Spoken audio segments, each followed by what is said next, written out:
So Jerry invited me. I understand you guys wanted to learn more about the Coast Guard, what we offer for you guys here in the community. The best way I can think is kind of tell you about my career, about a little bit about me, and then kind of open up the floor for Q&A and whatever questions you guys have. So a little bit about me. I joined 12 years ago, or this January will be 12 years in the Coast Guard. I'm second generation Coast Guard. My dad is actually still in. He's 32 years now, so I got pretty big shoes to fill. So I've moved around my entire life, all up and down the East Coast, kind of living the Coast Guard life from the family side to now on this side. When I first joined, I went to Cape May, New Jersey for boot camp for 8 weeks. Then they wanted to send me to a ship out of Jacksonville, Florida. I was on the Coast Guard cutter Valiant. I was a non-rate. I didn't have a specialty yet. I was cleaning dishes, scrubbing toilets, all the fun stuff you hear about. And I spent about a year there, learning how the Coast Guard treats you, our missions, and I put my name on the list to be a boatswain's mate. So I went to Boatswain A school after a year, and that's why I learned my trade. I'm supposed to be the expert in navigation. My major qualification is a coxswain. So a coxswain in the Coast Guard is in charge of a small boat, and they're in charge of that team to execute our law enforcement missions, our search and rescue missions. They're in charge, regardless of rank. I've seen an E3 who's like 3 grades lower than me in charge of me for a mission on a boat. That's the qualification. So that would be my trade. I'm also a federal law enforcement officer. So like after I went to A school, I went to Annapolis, Maryland at a search and rescue station there, very similar to here, but up in Maryland. And that's when I kind of learned to be a coxswain. I was a BM3 and E4. And I also became a federal law enforcement officer. That's where I learned how to enforce all federal laws. And if Coast Guard stops you, I'm that guy that's going to harass you for about 10 minutes, hopefully nicely, and say, hey, where's your life jackets? And see all that. So that's what we do. So I learned there. I was in Maryland for 4 years, and then I got orders again after 4 years to the Coast Guard cutter THETIS in Key West, Florida. From there, the mission was counter-drug and illegal migration in the Caribbean and the Pacific. So I spent 3 years, half that time literally at sea, combating drug running. And my last drug bust was about 3,000 pounds of cocaine coming from Colombia, heading towards our border. So I spent 3 months at a time out, 3 months home, and just kept going back and forth, stopping all that stuff. So I got some pretty cool stories if you want to hear about that. I never stopped a submarine. That's the unicorn. We're all chasing those submarines. We'd stopped a lot of low-profile vessels. And the way I describe it, they're really homemade in the jungles. But the easy way to describe it, I always use a sailboat. If you cut the sailboat at the hull, fiberglass it over with a little cabin in the back, that's it. And they have a small little engine on the back. They go about 6 knots on the water, minimum wake, and the only way you can find it is by airplanes or helicopters and trying to find their wake, and then we find them and we go chase them. So I had a lot of fun doing that for 3 years. I even got my underway OD letter, so I was able, the captain trusted me enough to drive the ship. I got to drive a warship. That was pretty cool. I never thought I'd get to do that. I earned that qual. And then I came here. I made rank, made a first E6, first class petty officer in the Coast Guard, similar to the Navy, or a staff sergeant if you're familiar with the Army. So that's like kind of my equivalent of pay raise or pay grade. And my job here, I'm the operations petty officer. So my main job is to manage our duty sections. So at Station Fort Myers Beach, there's 2 sections. They have a 48-hour rotation. So they live at station. They're just like a firehouse, if you can imagine. They're waiting for the SAR alarm to go off, the search and rescue alarm. And they'll run down, grab their guns, go to the boat, and try to help whoever needs help. So I manage the sections, make sure everyone's proper qualifications, their time off and on. And then I'm the main guy to kind of outreach to you guys and also our partners. I have Lee County Sheriff comes by all the time. I'm down here working with Collier County Sheriffs, all the fire departments. I lose track of how many people I meet and we partner with. So I'm that guy always leaving the station, going to meetings and talking to people and kind of getting our word out.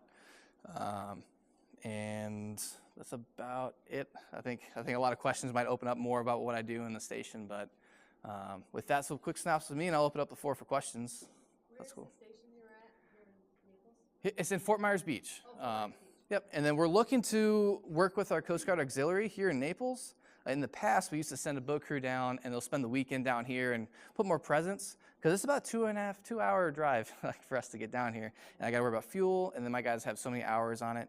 And technically, we're a one crew station. So in 48 hours, I'm only required to have 1 crew. I'm kind of manned that way. I don't really have more people to kind of put 2 boats out all the time. So I have to kind of play that game because our area of responsibility is 10,000 islands down south all the way up to Boca Grande Pass. So I got 1 boat that covers all of that. So that's why I really like our partners and I work with them and we help each other out. Yeah, so That's why you might not see a lot of us, but I'm hoping to get more people and actually spend a whole weekend down here, so we'll bother you guys a little bit more. I just, are you in for 20 years or? I'm in for 20 years. Yep. I mean, just like every other branch, I get that retirement option at 20. I got 8 more years to go, so it'll be. Well, I just want to put a personal plug in for you, because 20 some years ago, I had a heart attack out there on my sailboat in May, 95-degree weather, you know, yeah. And the crew on board called it in to the Coast Guard, and the Coast Guard, I just simply call them men of steel.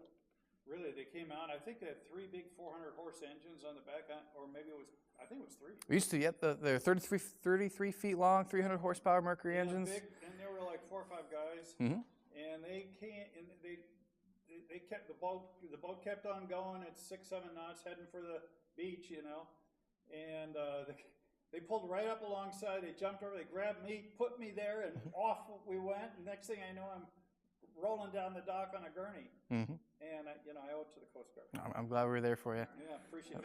Yep.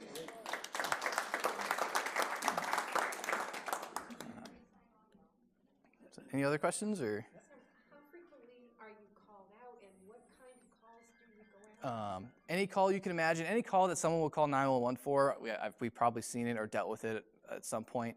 It's a rough estimate, is about 1,000 calls we deal with throughout the year. That's basically 2-3 calls a day. We may not launch or be a part of every single mission.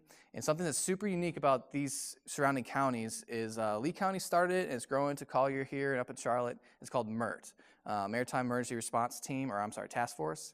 And essentially it's a communication network between 911 dispatch and all of the partners. I think just in Lee County alone, there's 36 partners. I know it's expanding down here and up north. But what that means is if you were to call 911, and most people nowadays are grabbing their cell phone calling 911, if you go to any other county, it takes a few minutes for them to go, oh, I need to call the Coast Guard, and they call the Coast Guard, and that's a delay in trying to help people.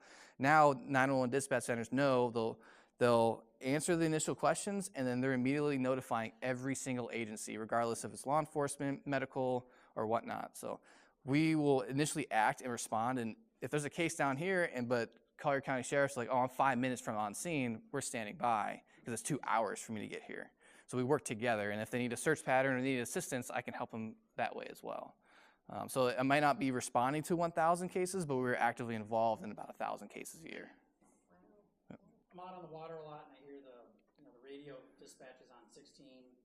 Somebody's EPIRB goes off or whatever, and there's a lot of effort, it seems like, that you guys go through to determine if this is real or not. So I guess, what could you offer to boat owners or skippers to say, like, what are the things that you should do so that if you really have trouble, when the Coast Guard gets your distress signal, they know that it's real and not that they're chasing a ghost? Properly registering your EPIRB, and routinely updating it, because you'll be surprised how many times someone will activate it and we have no information. So if you don't put any information on your EPIRB when you register it, that doesn't help me. If you don't have an accurate phone number, an address, or anything like that, I can't help you. And like a description of your vessel, that's huge. And then a lot of people nowadays will have the digital selective callings, that red button on your VHF. Make sure, if you want that to work properly, make sure your GPS is plugged into your radio and register it and everything. So when you hit that button, I have your position and then I have all your information. But people don't do that and they hit it, and it's a random alarm. Our radio towers can ping the rough location of where it's at, but then I have no description. I don't know if you're actually in trouble. So it's like, we're like hesitant. Oh, it's 40 miles offshore. That's 8 hours. Like, let's start calling some partners. Maybe get a helicopter. It kind of adds some uncertainty. Okay.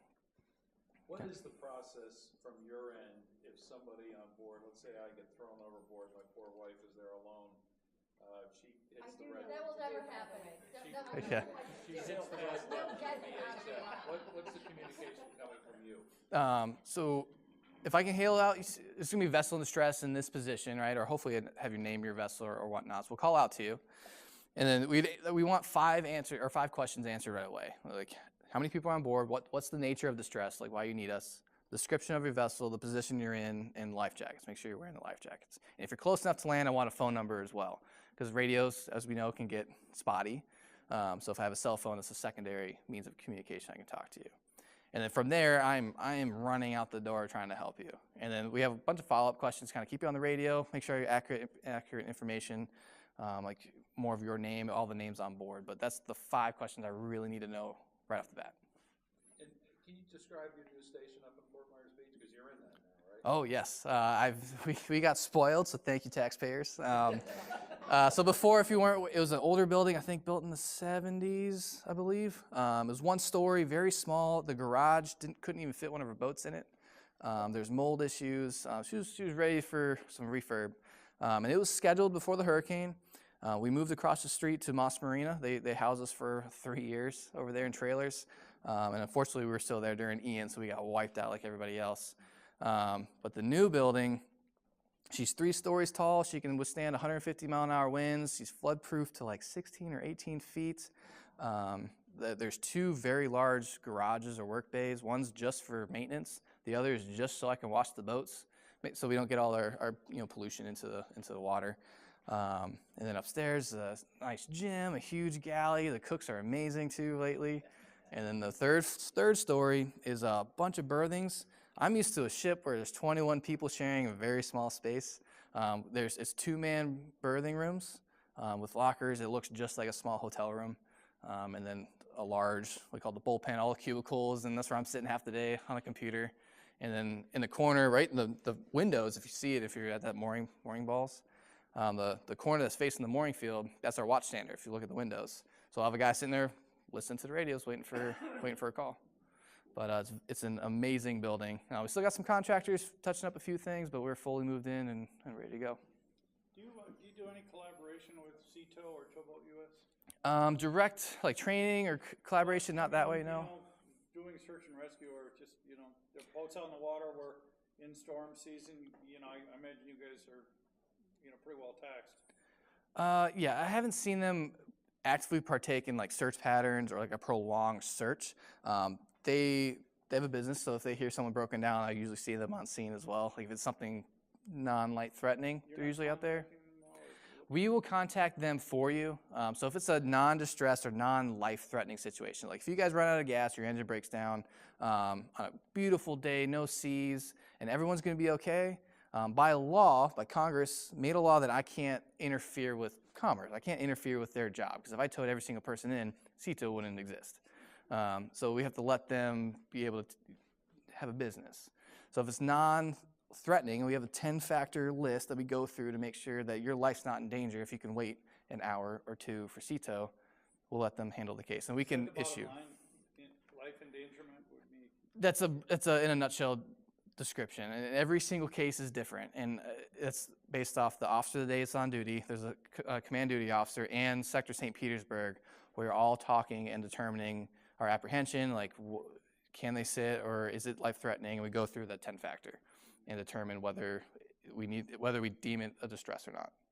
But the clear-cut case of you're just out of gas on a beautiful day, you have plenty of food, plenty of water, perfect health, sitting off in the ocean, like think you can wait 1 hour for CETO, you're gonna wait for 1 hour for CETO. But that is by law. I can't do that. The Congress made that law, I think in '82, and then that's what we have to work with. I bet most of us have some kind of arrangement with CETO or Towboat US. Anyway. Yeah. Yep. And then we can contact it. We can issue what's called a MARB, a Marine Assistance Radio Broadcast. So we can broadcast to the general public to come out and help you as well. Because a way that I describe it is if a police officer stops you on the side of the road because you broke down, he's not towing you. Like he might come by and offer his phone or help you fix something real quick, but he's not towing you. I do have the capability a lot of times, but I kind of have to meet a certain threshold. Because if I get tied up for someone who's out of gas, but then 20 minutes later someone's in life-threatening condition, it gets a little hairy. We do have this regatta October 4th through the 6th, so just stay on your toes. We'll be out. We'll go out and say hi. How about that? We'll wave and do that. Yep. Yeah, just be around. Yep. I think we'll be fine. But, Hopefully, yep. You mentioned mooring fields. Are you responsible for mooring fields at all? No, besides enforcing a federal law of sorts, like you can't anchor in a channel. So if you anchor in the channel, you're going to hear from me. Right. But the mooring fields, no, that's going to be the town or the county or whoever's managing it. I think Fort Myers Beach Harbor Master, I believe, runs that, or the county. I forget who he works for, but beyond federal law, that's the state or whoever. How do you define your jurisdiction? Like, can you do the Gordon River, the canals, or do you just do? Any navigable water to the ocean. So if I can drive a boat, if I can drive my boat as far as inland, I have jurisdiction. I have jurisdiction all the way through the Coastie River. Lake Okeechobee is the federal waterway, so I have jurisdiction in Lake Okeechobee all the way out to the other side. If it's a landlocked lake that doesn't touch the ocean, I don't have jurisdiction there unless it's on the border between two states. It gets kind of hairy. I can talk about it all day, but if I can drive my boat there from the ocean, I have jurisdiction. It's the easiest way I can describe for us. So when the Naples police are in the channel, you know, giving tickets and stuff, like if something happens like on the Gordon River, do they take over or do you take over? So the state has jurisdiction out to 3 miles. I'm sorry, 9 miles on the Gulf. So the state can issue tickets and enforce state law out to 9 miles. And then it's unique to the Gulf side. A lot of the states, most of the states in the Gulf of Mexico claim 9. On the eastern seaboard up to like New York and all that, that's only 3 miles. I don't know why I asked the question. They're like, I don't know. But I guess so. I guess they told me when Florida made their constitution, they claimed it. I'm like, all right, cool.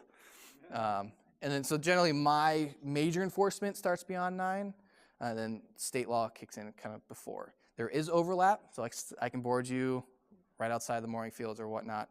But say there's a criminal offense, like there's something kind of major, we kind of pass that to the state if it's within 9. Mainly because I don't have a jail, I don't have a booking process, I don't have anything like that. So we work with our partners and give it to them. Do you have the authority to board anybody? Yes. Without any kind of paperwork? Yep, for inspection. That's what I'm doing. So that's my authority. 14 USC 522 defines our authority. So I can stop any vessel within the United States jurisdiction to conduct searches, examinations, arrests, seizures, inspections, blah, blah, and all that craziness. But essentially, yes, I can stop you to conduct an inspection. And that's what we're doing. I think I saw you guys at a boat launch one time. Were you conducting free inspections on people's boats? If you see us at a boat ramp, it's most likely, like 99% of the time, going to be the Coast Guard Auxiliary. They're our volunteer force. They're the ones that offer free vessel examinations. Yep. And they give you stickers. They do a full free examination. So, and the cool thing about that sticker is if I were to stop you for random inspection, I have to go through my whole checklist. I got to check all the items that they would. It takes a few minutes. Half of you probably been boarded by us. If I see that sticker, by my policy, I can go, oh, you guys are good. I can move on to the next boat. So you can save a lot of time of us bothering you by having that sticker. It was interesting because a lot of people seemed nervous about what they were doing. They're like, no, we're just here to Yeah, it sounds like the auxiliary. Yep. We try not to go on the boat ramp so there isn't a confusion. I do have authority there on the boat ramp, but we try to stay away and let them do their job and teach. Because it'd be pretty messed up if I'm just tagging you at the boat ramp, I feel like. I'd rather get you offshore, but. So just go over this again. If I get the Coast Guard Auxiliary sticker, you'll leave me alone? I can leave you alone. I can. I have the option to leave you alone. If you did something that messed up, then I might talk to you longer. I'm talking about getting on my boat. It's not a policy. My guys aren't required to leave you alone, but that's one of the only authorized times I can go, hey, can I just see a life jacket? Okay, you're good, and move on. Yeah, that's what I'm talking about, the inspection. Yeah. Technically, I can not do the inspection, but I can't tell my officers not to do it. But if they feel that they want to or there's a need to, they have the authority. They can still do it. If that makes sense. I have a quick question. Besides what the state claims, 3 mile out on the East Coast and 9 miles in the Gulf, what is your jurisdiction? You go. So if whatever the United States claims, right? So my capabilities here at Fort Myers Beach, I can go 50 miles offshore with my boats, right? The Coast Guard has jurisdiction potentially in any water. It gets really murky as you go more offshore. So the United States claims like 12 miles off is our border. So at 12 nautical miles offshore, that's kind of our border. So every U.S. law is enforceable below that. Magnuson Act. Yes. That's like 400 miles. The Magnuson-Stevens Act, the fisheries? Yeah, fisheries. That's out to 200 miles. 200 miles. So the economic exclusion zone is out to 200 nautical miles. That's where we claim essentially every natural resource of water, soil, oil, fish, That's up to 200 miles. So that's really the end of U.S. law per se, like from our border. But I was out in Eastern Pacific enforcing drug law, but that's like treaties in partnership with other countries. And then if you're a U.S. flag vessel, I can stop you anywhere in the world besides another country's territorial sea. Kind of murky. I can talk about law all day, but I hope that made sense. What are your, we cruised down to Panther Key, Tiger Key. What are your thoughts on carrying firearms On Panthers Key? on our vessels while we're in the 10,000 mile? Second Amendment right. You can do what you want. So please tell me you have a gun, and then we're all kosher. Just abide state law. Federally, Do you recommend it? it's up to you. Up to you. I don't have, besides the general want to defend yourself, there isn't a specific reason why I would carry down there versus somewhere else. So, like, I'm not aware of extra crime or anything down there at the moment. I haven't heard pirates yet. Well, I didn't know whether there were lots of overlaps between recreational boaters and drug runners that were coming into the Everglades. No, I would not be worrying about drug runners actively running in the Everglades every day. But we're always on the lookout. That's our main, that's our unicorn. We always want to stop drugs. That's like a major role the Coast Guard has. So we're the ones constantly trying to think about it and thinking about those routes. And So if that's, we see something that we think is suspicious, call you on the phone, not on the VHF, right? yeah, give us a shot on the cell phone. Call them on the VHF, might give them some intel. But there's nothing to actively worry about. But like I said, that's one of our main missions. We're the ones always trying to think about drugs and illicit materials on the water because that's our jurisdiction, that's our job. So that's what our mind usually kind of goes that way. But, cool. Use drones? The Coast Guard has drones. We're starting to really get into that space. Here at Station Fort Myers Beach, we do not. There's definitely been a conversation. I would have loved to have a drone a few times. But I know on ships in the counter-drug mission, we are using unmanned or aerial drones. And they work. I've seen it firsthand. It's much better than intelligence. When I can see a camera angle from a drone saying there's drugs, it's much better. So search and rescue is helicopter? I mean, at best, not drones. Yeah, no. For search and rescue, I haven't seen a drone used for search and rescue yet. I think we're still kind of figuring that out. I know there's a couple people trained up in St. Petersburg. There's a sector up there that's kind of like our boss or the next level up in the food chain. They have a few people trained, and they're starting to kind of use that technology and figure out how we can incorporate it. What's your opinion of it? Of drones? Yeah. For our missions? Yeah. I think it would be highly beneficial. There's a lot of times I might get a call right off the beach. I'm like, if I can just send a drone up right now, I'd find out in 2 seconds. Or while my boat crew's getting ready, because it takes a few minutes for my guys to get dressed out, I could send a drone and get eyes on immediately in a certain area. So I highly support it. And I would love to play around and figure out how we can incorporate that. So for search efforts, if there's belief life is still possible, that's Coast Guard's jurisdiction. We are the lead search and rescue agency. So we were tasking other agencies out there assisting in the search. At one point, it goes into body recovery.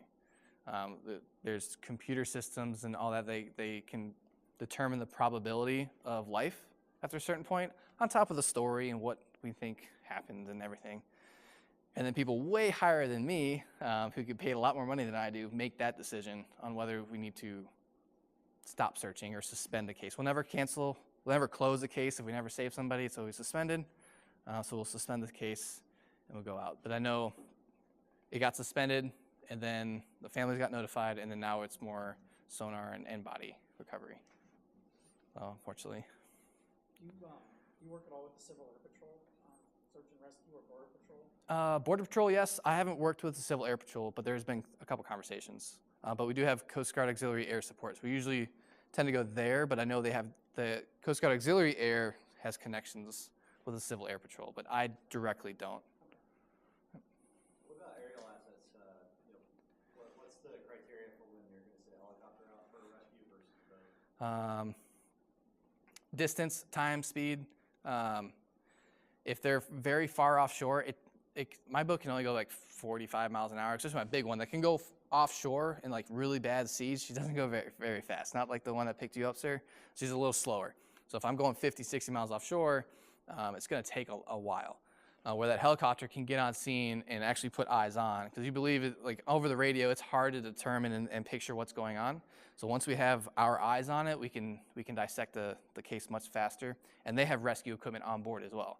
So if someone's in dire need, they can put a swimmer in the water, grab that person who needs dire need or dire help now, and send them off. And then they could drop a life raft for the rest while it takes me another 30, 45 hour to get on scene.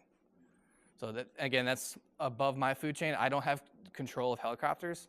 That's actually like 2 people up that have control of the helicopters. Are you EMTs? Do you have EMTs as part of your normal team? We are not EMT certified. We're actually trying to bolster our EMT program. We get trained routinely by our local fire department, but it's basic first aid plus, say probably a little bit better. But I'm not EMT or paramedic certified. Luckily, the partnerships we have, I'm only on scene on a major first aid incident that I can't handle for only a few minutes. Then I'm passing it off. So I can stabilize, do some first aid. Here you go, do your crazy stuff. And if it's offshore, that's when that helicopter's coming. And then those guys are EMT or paramedics as well. So I'm kind of like, package you up, give you to the major help. That makes sense. I love all the partnerships that you have. That's really Yep, that's been my main goal. I think we were all trying to do the same mission, so let's all speak the same language and work together. Are you communicating effectively though, so you're almost like one unit? So a cool thing about MERT is they've actually supplied us with their county radios. So when we're on board, we have a handheld that can talk to the counties. And we're in conversations now of putting their radio in our watchstander room. So we're actively growing our communications more and more. And I know Collier County and Lee County just talked to have their channels together. So this county, or these 3 counties, is the best communication I've ever seen amongst the state or counties or towns. So you guys are in a great spot for this. Is there a website or someplace we can report missing ATONs or Just call me. call you? Yep. Coast Guard Station, report the ATON. If you could take a picture, that would be amazing. Take a picture with where you are, the position, and that's all I need. What's the function of the Coast Guard Auxiliary? Physically, what is their responsibility? Is it education, inspection? It's kind of all that. So they're to boil it down, it's going to kind of sound like a cheap answer, but to assist the Coast Guard. They do the vessel examinations. They do public boater education courses. They hold events. Right now, I have 3 volunteer Coast Guard auxiliaries standing watch in the watch room. They got fully qualified to respond to mariners on the radio and man the watch. I also have 5 or 6 cooks. They volunteer their time and they're cooking. That's why I say they cook amazing meals. There's military meals and then there's their meals. Much better. So they truly assist in our missions. And then they have their aircrafts. They just recently helped me out in my last mission. We were targeting illegal fishing offshore, and they had their aircraft, and they picked out a couple vessels for me. Because when you're offshore, you can only see about 10, 12 miles out, right? They got aircraft, I can see way more, and they say, hey, drive over there. I'm like, all right, cool. And then they have boats as well. So they'll get orders from me. They request, hey, can I get underway? We'll pay for their fuel and reimburse them. And they do ATON verifications, make sure all the aids are good to go, and help in search and rescue if they're underway as well. So that's their mission. How many are there? So that work out of Station Fort Myers Beach, there's 9 flotillas and about 400 or so members. Yeah. Where are those flotillas? Marco, Naples, Wiggins Pass, there's 2 in Fort Myers, there's Franklin Locks, Cape Hayes, Northport, and I'm probably missing one. There's a lot, all scattered up. I'm the guy that has to talk to all 400, so I'm the guy. Yep. How big is your staff? What kind of responsibility do you have? We have 40 active duty members, 40, and then 25 or so reservists, and then the 400 volunteers. Does a cutter go in the Gulf of Mexico? Yeah, so we're co-located with the Coast Guard cutter Crocodile. It's an 87-foot patrol boat. They're the ones that kind of push off beyond 50, because it's really hard for me to go beyond 50 miles for fuel and hours and fatigue. So they push off further and target the shrimping fleet, do boardings on them, make sure they're legally harvesting the shrimp and our fisheries and whatnot. That's their main mission. Locally here at Fort Myers Beach, they're co-located together, yep. So we have a long pier with my bigger boat that can go offshore. They're parked right next to us. Is that right by Moss Marina? Yep, right across. Yep. So next time you're up at that mooring field, you'll see the brand new Coast Guard building. We'll be there October 4th and 6th. I'll wave to you. Yep. Do you have a good story, Justin? you wanna A tell good us? story. What kind of story? Share. I don't know. Get some bad guys. Police story. One of my favorite stories was out when we were chasing drug runners. It's one of my first times working with Coast Guard Hitron. So I was on a 270-foot ship out in the middle of the Eastern Pacific, off the coast of Colombia, Ecuador, over there. And the law enforcement alarm goes off. We get in the boat. I get launched dangling down the side of the boat. And we also had a helicopter with Hitron, and there are Coast Guard snipers.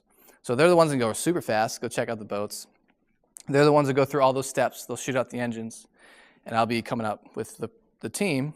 And I was driving the boat. There's a helicopter right above me, not even 100 feet off the surface of the water. There's a sniper hanging out the window, providing cover. I had both my boarding teams go up with their rifles. They're screaming in Spanish. They're telling them to go forward. There's mountains of drugs on the boat. And I can't hear a thing because the helicopter's going nuts. And I'm like, this is a movie. Like, I never thought this is what I'd be doing for a living. So that's one of the highlights of my career is like this out-of-body experience. Like, what are you doing? This is nuts. But yeah, it was fun. Definitely, it was fun. There was some scary moments too, but pretty fun. So we're a sailing club, and I'm just curious if you're a sailor. I'm sorry, no. Been on a sailboat? I've been on a sailboat. So like I was stationed in Annapolis, Maryland. I think they proclaim that they're the sailing capital of the world. Yeah. So I've been on a few sailboats, but I'm not that educated. I'm sorry on sailboats. Could you do it? Could I do it? Or would you do it? I go on it. I think the coolest thing about sailboats is how quiet it is. Like when you shut off those engines and you're just sailing, it's just nothing, no sound. That's pretty cool. I'm always looking for crew. So. We'll see. Yep. When you said if they know the difference between a Wentz and a jib, I'm like, I don't know. You got to teach me a lot. So. All right. That's good. All right. Thanks, guys.